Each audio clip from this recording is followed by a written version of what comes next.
Convidá-los a abrirem suas Bíblias no Salmo de número 91.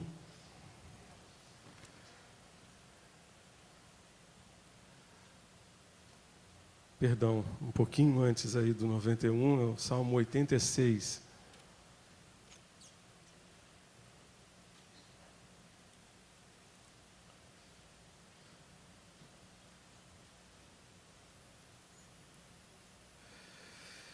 Ok, estamos juntos?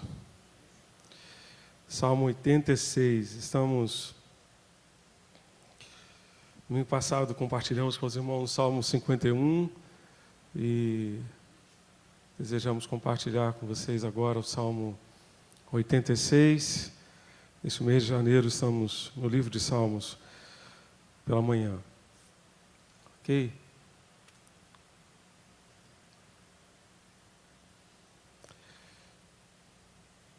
Muito bem.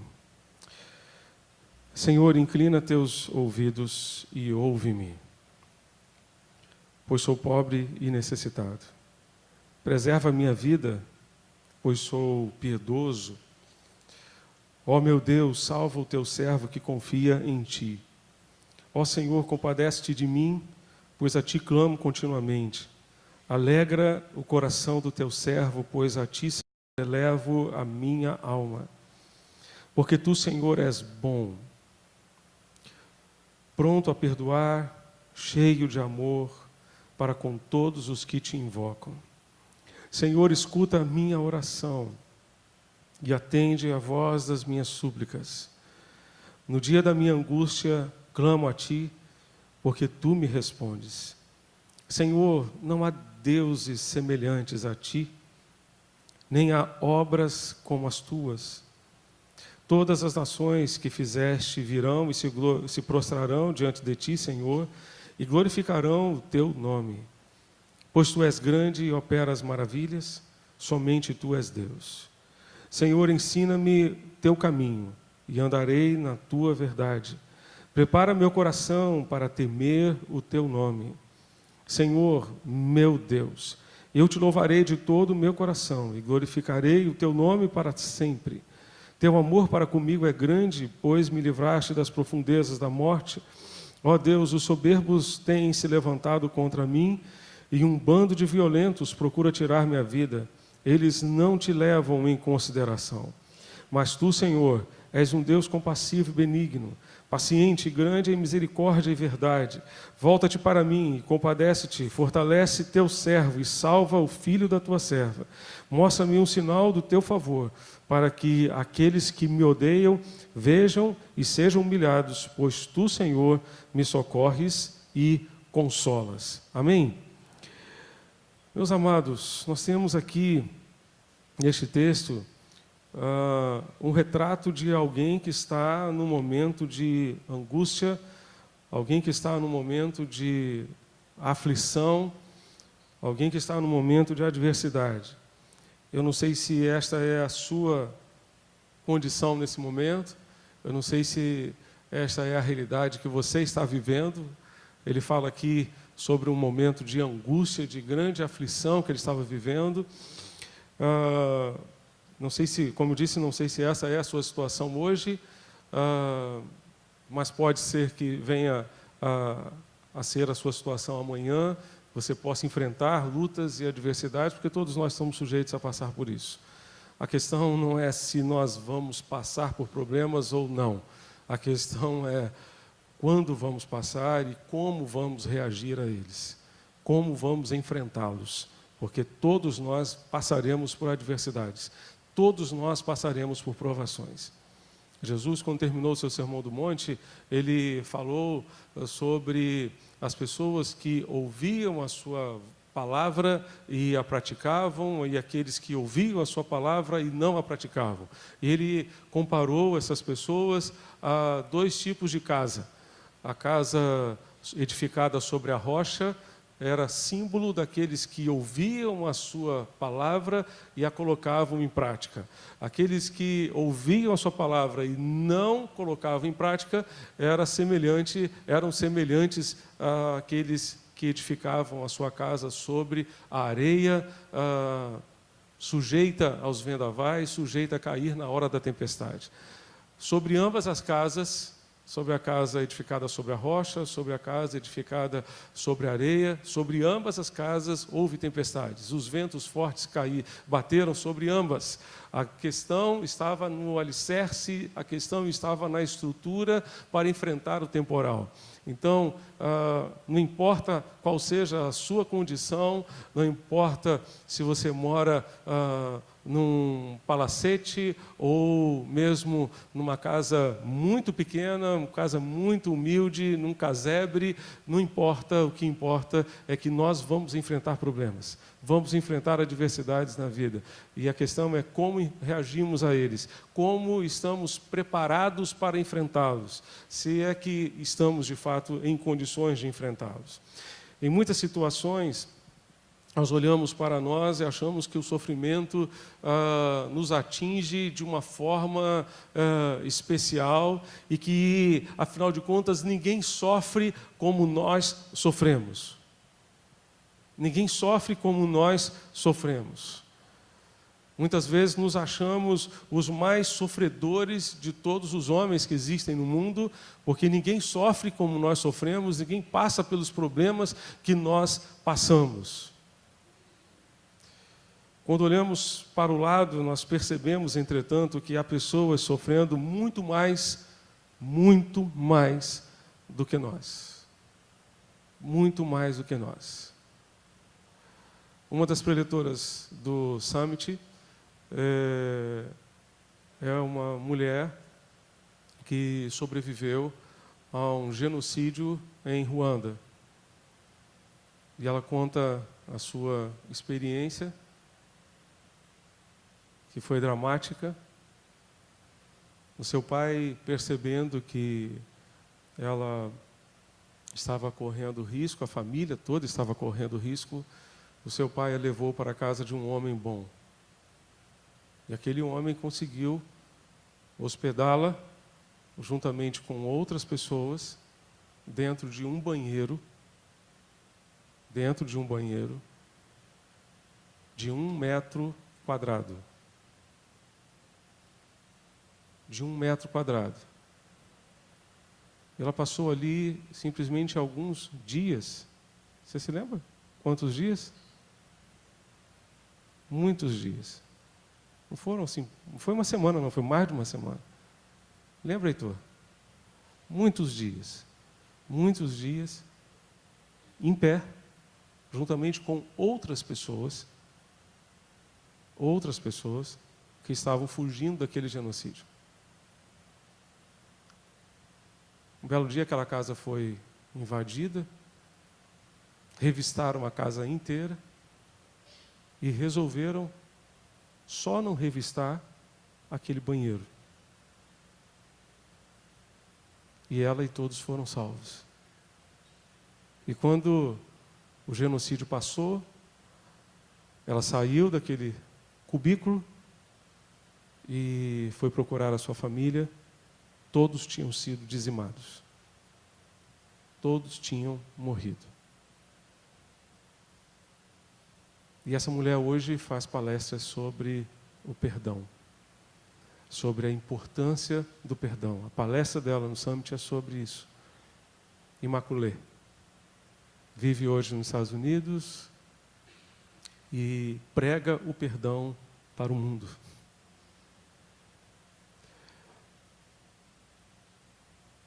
Às vezes a gente olha para os nossos problemas e a gente acha que a gente está sofrendo de tal jeito que ninguém sofre como nós estamos sofrendo. Warren Wiersbe diz que no meio de um grupo de 4 salmos atribuídos aos filhos de Corá, nós encontramos um salmo de Davi, este salmo. O único atribuído a ele neste 3º livro dos Salmos. O livro de Salmos, de 150 capítulos, é dividido em alguns livros. E no 3º livro nós encontramos, portanto, este salmo, que é o Salmo 86. Quando Davi o escreveu, enfrentava alguns inimigos terríveis que nós não temos como identificar exatamente. No momento em que ele estava aflito e necessitado, como diz no verso 1, clamando pela ajuda do Senhor. O verso 1, você está com a sua Bíblia aberta aí, ou localizada aí no seu tablet, no seu celular. No verso 1 diz: inclina, Senhor, os ouvidos e responde-me. Essa é a palavra de alguém que precisa de orientação, precisa de ajuda, precisa de direção. Parece que Davi não sabia exatamente qual o caminho que deveria seguir. Ele precisava de respostas da parte de Deus. Quantas vezes nós nos vemos em situações assim, em que precisamos de uma resposta de Deus? Apenas um parênteses aqui, um parêntese para compartilhar com vocês. Na minha trajetória de vida, eu tenho aprendido que se nós não temos uma resposta de Deus, a gente não deve fazer nada. Se você não tem uma resposta de Deus, que você deve ir, que você deve ficar, você deve fazer isso, fazer aquilo, então não faça nada. Fique onde você está, até que Deus lhe mostre claramente qual é a direção do Senhor. Se você não tem uma resposta, então, pelo menos naquele momento, a resposta é não. Você só pode sair de onde você está se você tem uma direção de Deus. Se você ouvir Deus lhe dizer, vamos sair. Você se lembra da trajetória, da caminhada do povo de Israel no deserto? Você se lembra? Você se lembra que o povo foi acompanhado durante o dia por uma coluna de nuvem, né? E à noite por uma coluna de fogo, e quando aquela nuvem se levantava, era para o arraial inteiro se levantar. Quando a nuvem parava, era para o arraial inteiro se acomodar. E eles só levantavam quando a nuvem levantava. Eles só saíam de onde estavam quando a nuvem se posicionava e saía de onde estava. Era assim que a coisa acontecia lá no deserto, ou como a coisa aconteceu durante os 40 anos no deserto. Então, fique ligado nessa questão. Se você não tem uma direção de Deus, se você não tem especialmente paz no seu coração, que a paz é o árbitro do nosso coração, diz Paulo em Colossenses capítulo 3, seja a paz de Cristo o árbitro em vossos corações. Se você não tem paz no seu coração para sair de onde você está, para se mover numa outra direção, então fique onde você está até que Deus lhe mostre o contrário, até que Deus lhe mostre de uma forma diferente. Que atitudes devemos ter na hora da provação, na hora da aflição, como Davi procurou ter e descrever neste salmo? Primeiramente, clame ao Senhor e não pare de clamar. Verso 3, o que diz aí no verso 3? Compadece-te de mim, ó Senhor, pois a ti clamo de contínuo, ou a ti clamo sem cessar. Sem cessar. O verso 7 vai dizer, no dia da minha angústia, clamo a ti, porque me respondes. Porque me respondes. O que é que diz Jeremias, capítulo 33, verso 3? O que é que diz, você se lembra? Clama a mim e responder-te-ei e anunciar-te-ei coisas grandes e ocultas que não sabes. Mais uma vez, vamos dizer juntos? Clama a mim e responder-te-ei e anunciar-te-ei coisas grandes e ocultas que não sabes. Se nós clamarmos ao Senhor, Ele vai nos responder, Ele vai nos revelar. A grande questão é que nós não podemos parar de clamar. Não podemos parar de orar. O verso 3 diz, Senhor, eu clamo a Ti de contínuo, eu clamo a Ti sem cessar, sem parar. A questão é que muitas vezes nós enfrentamos desafios na vida, somos afligidos por uma série de situações que às vezes desistimos de orar, paramos de orar. Lucas 18, verso 1, Jesus contou aos seus discípulos uma parábola sobre o dever de orar sempre e nunca desanimar, nunca parar de orar. E a parábola é sobre um juiz corrupto, como alguns desses que a gente conhece no nosso país, lamentavelmente, que atende ao pedido de uma viúva, porque ela insiste com ele. E Jesus diz, se um juiz corrupto foi capaz de atender ao pedido de uma viúva, quanto mais o Pai Celeste estará atento às necessidades de vocês para atender às orações de vocês. Então, o que Deus quer de mim, de você, é que a gente não pare de clamar, que a gente não pare de buscar, que a gente não pare de buscar ao nosso Deus e clamar a Ele e orarmos a Ele continuamente. Jesus ali no Getsemane nos deu exemplo disso. Ali no Getsemane, enquanto Jesus orava, os discípulos dormiam. Talvez a gente precise dormir menos e orar mais. Dormir menos e orar mais. Acordar mais cedo para orar e começar o dia realmente em oração. Gastar mais tempo com Deus. Naquele momento que foi o mais difícil da vida de Jesus, embora ele soubesse que tinha vindo exatamente para fazer o que ele veio fazer, para aquele momento, para aquela situação, Jesus não hesitou em orar, dobrou os seus joelhos e buscou o Pai. Um outro exemplo de alguém que na hora da provação não parou de orar foi Daniel. Saiu um decreto do rei de que num espaço de 30 dias os homens, as mulheres, todos os súditos da Babilônia deveriam orar tão somente a sua majestade, o rei, como se ele fosse um Deus. Mas Daniel, que tinha o hábito de orar 3 vezes por dia, não parou de orar.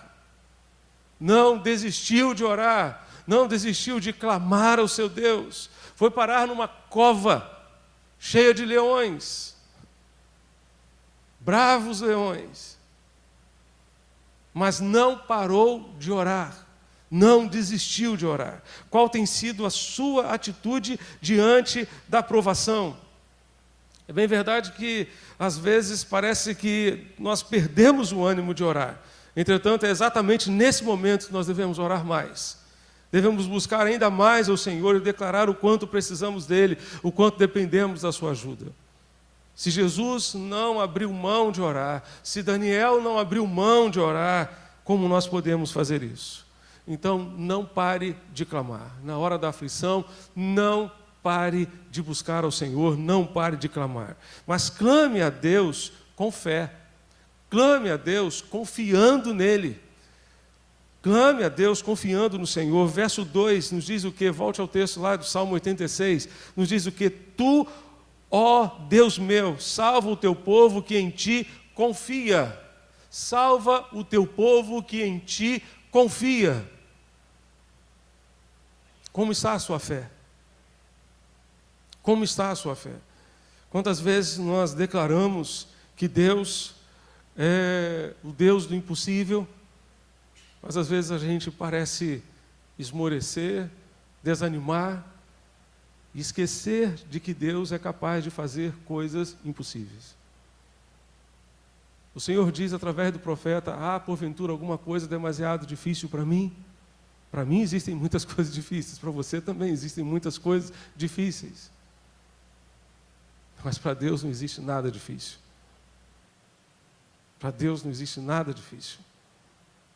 Um gentio, os gentios eram as pessoas que não eram judias, um homem que não era judeu, que não era um israelita, procurou Jesus, pedindo que Jesus tivesse misericórdia do seu servo, que estava doente. E Jesus disse: tá bom, eu vou lá na sua casa para curá-lo. E ele disse: não, Senhor, o Senhor não precisa ir. O Senhor não precisa ir até a minha casa, o Senhor não precisa ter esse trabalho. Basta uma palavra. Basta uma palavra. Uma palavra do Senhor é suficiente para que o meu servo fique curado. Uma palavra do Senhor já basta. E Jesus disse: nem mesmo em Israel eu encontrei fé do tamanho da fé deste homem. Nem mesmo em Israel eu encontrei fé como a fé deste homem. Como está a sua fé, meu irmão? Você precisa dizer para Deus: Deus, basta uma palavra tua. Libera uma palavra. Que essa situação vai ser resolvida, que essa situação vai ser transformada. Libera uma palavra, ó Deus. Talvez você precise dizer: Deus, aumenta a minha fé, como os discípulos pediram. Senhor, aumenta a nossa fé. Nós não queremos ter uma fé pequena, uma fé raquítica, magra. Queremos ter uma fé robusta, que nos sustente na hora da provação, que nos sustente na hora da adversidade. Quando Jesus terminou de contar a parábola sobre aquele juiz corrupto, ele fez uma pergunta: contudo, quando o Filho do Homem vier, encontrará fé na terra? Quando o Filho do Homem voltar, ele encontrará fé no nosso coração, no seu coração, no meu coração, nos nossos corações? Como está a sua fé? Renove a sua fé, fortaleça a sua fé. A minha oração sincera é que nesta manhã Deus aumente a sua fé. É que Deus renove a sua fé. Que você não pare de clamar e que você clame com fé nesse Deus que ama você e que está junto a você nesse momento de angústia. Terceiro lugar, na hora da aflição, dê graças. Pastor, mas agradecer o quê? Está doendo, eu vou agradecer a dor. Eu vou agradecer por estar sofrendo, por estar passando o que eu estou passando. Queridos, dar graças ao Senhor não é uma tarefa fácil. Somos tentados a olhar apenas para os problemas e nem sempre os nossos olhos conseguem ver a mão de Deus agindo e nos concedendo vitórias em meio aos problemas, nos dando refrigério em meio aos vales.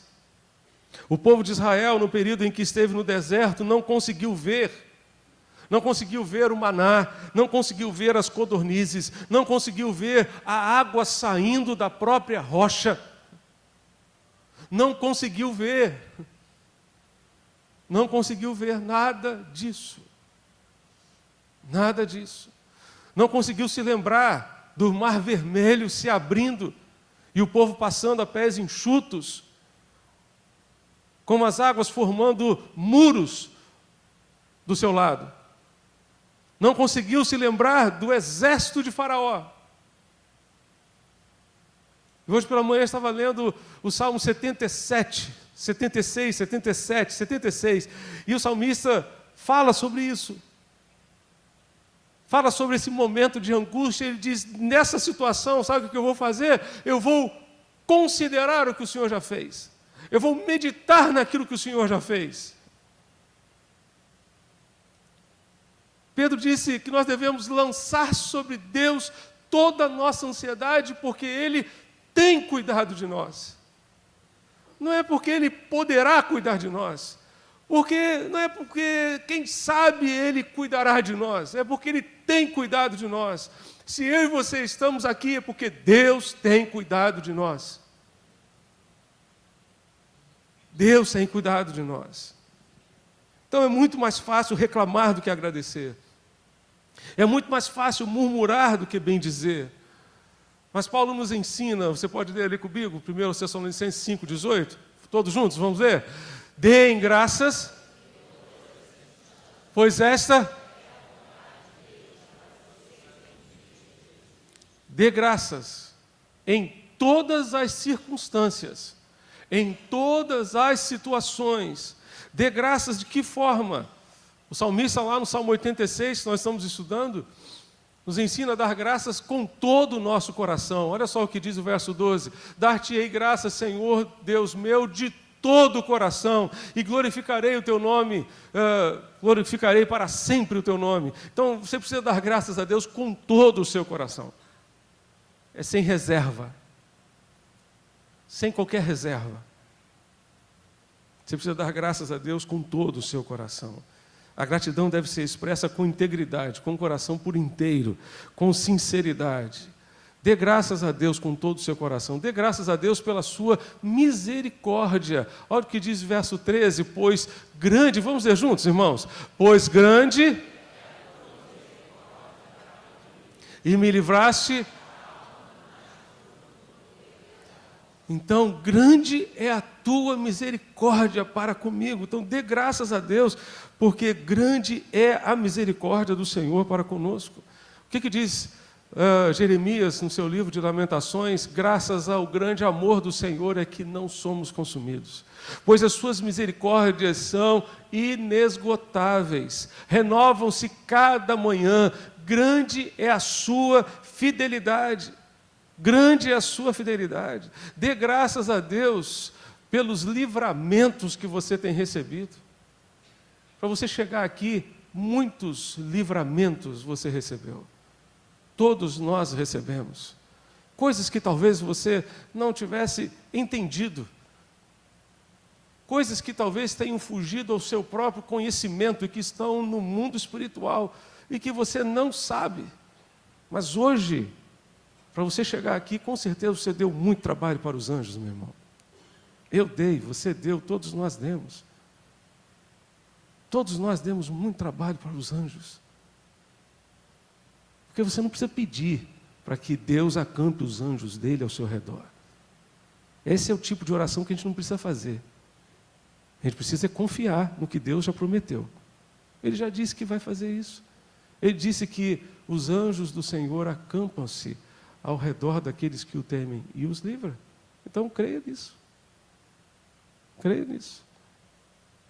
Para nós chegarmos aqui, nós demos muito trabalho aos anjos. E eles vão continuar trabalhando, velando por nós. Com certeza, Deus vai continuar fazendo isso por meio de seus anjos. Por isso a palavra de Deus nos diz ainda, bendigam, que nós devemos bendizer ao Senhor pelos livramentos, pois grande é a tua misericórdia para comigo, e me livraste a alma do mais profundo poder da morte. Bendigam o nosso Deus, ó povos, façam ressoar o som do seu louvor. Foi Ele quem preservou a nossa vida, impedindo que os nossos pés escorregassem. Você está aqui porque Deus tem preservado a sua vida, então agradeça a Deus por isso. Louve a Deus por isso. Deus tem preservado a sua vida. Você já podia estar na eternidade, eu já podia estar na eternidade, todos nós aqui já podíamos estar na eternidade. Há muito tempo. Há muito tempo. Livramento de enfermidade, livramento de acidentes, livramento de um monte de coisa. Nós estamos aqui porque Deus preservou a nossa vida. E por isso nós devemos glorificar o seu nome, devemos exaltar o Senhor. Em quarto lugar, esteja aberto para aprender. Na hora da provação, esteja aberto para aprender. Olha só o que diz o verso 11. Você pode ler ali comigo? Vamos fazer essa oração? Ensina-me, Senhor, e andarei. Dispõe-me. Ou prepara o meu coração para só temer o teu nome. Os momentos de aflição são os mais propícios para o aprendizado. Os momentos de aflição são os mais propícios ao aprendizado. São nesses momentos que aprendemos as melhores lições da vida. Ou pelo menos deveríamos. Se não nos tornarmos mais amargos. Lembra que eu falei no início sobre as nossas reações diante das aflições da vida? As nossas reações determinam como nós seremos depois do problema. Depois que o problema passar. Se nós reagirmos com gratidão, se nós reagirmos com o coração aberto para aprender, nós vamos passar pelo problema e vamos nos tornar melhores. Mas se nós nos amargurarmos por causa dos problemas, nós vamos nos tornar piores quando ele passar. Vamos nos tornar pessoas amargas. Amargas. Murmuradoras. Difíceis de lidar. Por conta dos problemas pelos quais nós passamos. Mas se você reagir com gratidão, se você reagir glorificando a Deus, eu tenho certeza que esse problema vai passar e você vai se tornar uma pessoa muito melhor. Você vai crescer com ele. Você vai aprender uma série de coisas que você precisava aprender e que Deus só permitiu você viver para que você pudesse, de fato, se tornar uma pessoa melhor. Deus jamais permite as aflições na vida para nos tornar pessoas piores. Ele só permite para o nosso aprendizado, para o nosso crescimento, para nos tornarmos pessoas melhores do que nós já somos hoje. Creia nisso. Então, ore a Deus do fundo da sua alma: Senhor, ensina-me. Ensina-me. No meio da sua aflição, diga a Deus: Senhor, o que é que eu ainda preciso aprender que eu ainda não aprendi?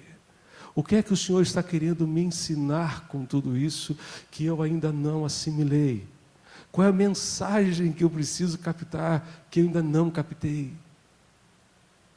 O que, Senhor, Tu queres fazer de mim? O que é que Tu queres me ensinar? Que tipo de pessoa Tu queres que eu seja depois disso tudo? Os desertos são lugares propícios ao aprendizado. Foi no deserto que Deus deu a lei, que Deus deu a palavra ao povo de Israel. E normalmente nos desertos da vida nós recebemos ministrações da palavra de Deus que são profundas. Textos que nós já lemos inúmeras vezes. Naqueles momentos de aflição, de repente aqueles textos saltam no nosso coração e vêm como uma flecha para nos abençoar, para nos consolar, para nos confortar. Esteja aberto para aprender.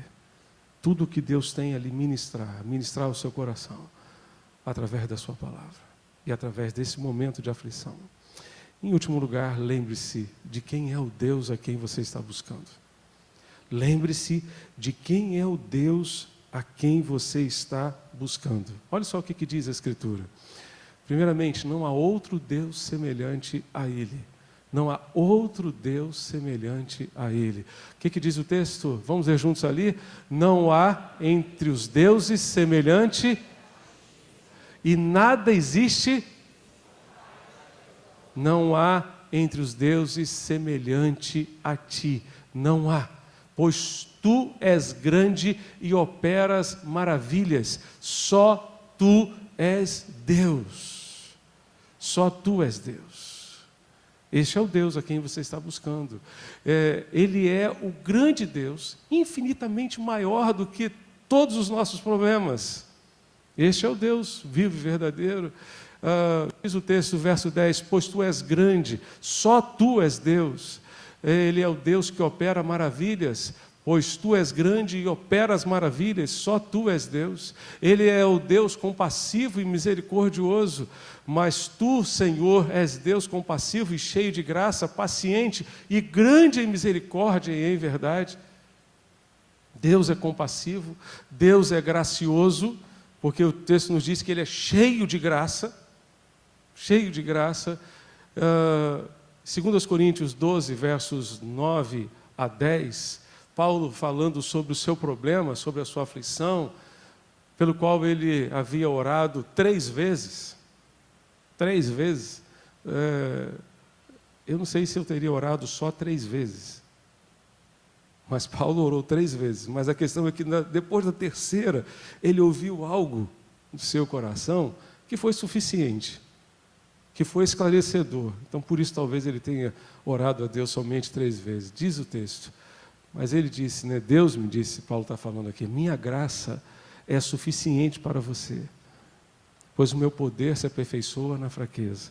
A minha graça é suficiente para você. Ou seja, a minha graça, Paulo, é tudo o que você precisa para enfrentar esse problema, para enfrentar essa adversidade. E aí, o verso seguinte, ele diz, portanto, eu me gloriarei ainda mais alegremente em minhas fraquezas, para que o poder de Cristo repouse em mim. Outra versão diz, para que o poder de Cristo se aperfeiçoe em mim. Paulo está dizendo então que ele vai se alegrar nas suas fraquezas, para que ele tenha a oportunidade de ver o poder de Cristo operando na sua vida. As nossas fraquezas, as nossas limitações, os nossos problemas são oportunidades para vermos a glória de Deus, para vermos o poder de Deus operando na nossa vida. E ele vai dizer ainda: por isso, por amor de Cristo, regozijo-me nas fraquezas, nos insultos, nas necessidades, nas perseguições, nas angústias, pois quando sou fraco é que sou forte. Quando eu sou fraco, quando eu me sinto fraco, é que eu tenho oportunidade de ver Deus agindo de maneira poderosa na minha vida. Esse Deus é o Deus gracioso. Esse Deus também é Deus paciente. Mas tu, Senhor, és Deus compassivo, cheio de graça e paciente. O detalhe é que nós não somos pacientes, né? A gente quer a solução para ontem, não é verdade? Não é para hoje, é para ontem. Mas Deus é paciente. E eu fico imaginando o quanto Deus precisa de paciência para lidar com a gente. Como disse o salmista, como disse o profeta, melhor dizendo, né? Deus disse através do profeta: deste-me trabalho com os teus pecados. Quanto trabalho a gente dá para Deus? Quanto trabalho um caráter desajustado dá para Deus? Quanto trabalho uma língua destrambelhada dá para Deus? Quanto trabalho uma vida desajustada ao propósito de Deus, fora da vontade de Deus, dá para Deus? Mas Deus é paciente. Deus é paciente para tratar com cada um de nós e nos ajudar a superar os nossos problemas. Ora, o Deus da paciência, da consolação, vos concede o mesmo sentir de uns para com os outros, segundo Cristo Jesus. Deus é o Deus da paciência, é o Deus da consolação. Ele também é o Deus que nos ajuda e nos consola. Mostra-me um sinal do teu favor, pois tu, Senhor, me ajudas e me consolas. Isso me faz lembrar de Isaías 41, versos 10, 13 e 14, para quebrar o galho de vocês. Eu acho que eu coloquei ali na tela, você pode ler ali comigo? Vamos ler juntos? Por isso, não tema, não tenha medo,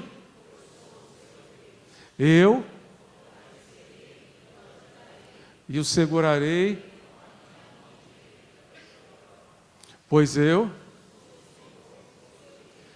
que o segura pela mão direita e lhe diz: eu o ajudarei.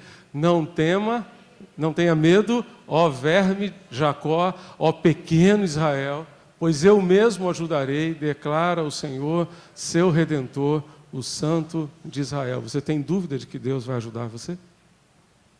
Você tem alguma dúvida? É Ele quem está dizendo, não sou eu não.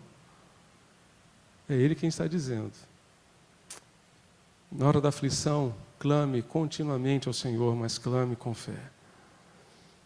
Dê graças a Ele em todas as circunstâncias. Esteja pronto para aprender tudo aquilo que Ele quer lhe ensinar. E lembre-se de quem é o Deus a quem você está buscando. Lembre-se de quem é o seu Deus. Feche seus olhos e ore a Deus com a gente.